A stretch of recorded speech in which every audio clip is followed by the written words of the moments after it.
Hello everyone. हमारे सामने एक क्वेश्चन है कि what is the minimum number of जजेस required on a constitution bench of supreme court that to hear the case that involve the interpretation of constitution। अब ये सवाल actual में पीसीएस में आया नहीं, बट आने के चांसेस हैं, क्योंकि अभी तुम्हें याद होगा कि दो केसेस बड़े इंपॉर्टेंट हुए हैं। एक हुआ है Tamil Nadu governor versus Tamil Nadu state. इस केस में तुम्हें याद होगा कि दो जजेस ने क्या किया, सुप्रीम कोर्ट के, उन्होंने जजमेंट दिया कि गवर्नर के पास वीटो पावर जो है वो एक्चुअल में वीटो पावर नहीं होगी।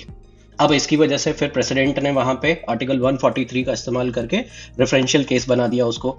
और इसी तरीके से अभी तुम्हें याद होगा जस्टिस गवई सर ने जाने से पहले, आई थिंक 3 या 4 दिन पहले, वहां पे एक ट्रिब्यूनल रिफॉर्म एक्ट के बारे में, जो ट्रिब्यूनल रिफॉर्म एक्ट है, उस ट्रिब्यूनल रिफॉर्म एक्ट को एक्चुअल में 2021 का ट्रिब्यूनल रिफॉर्म एक्ट था, उसको अनकॉन्स्टिट्यूशनल डिक्लेयर कर दिया। वहां पे भी 2 जजेस की बेंच ही इन्वॉल्व थी।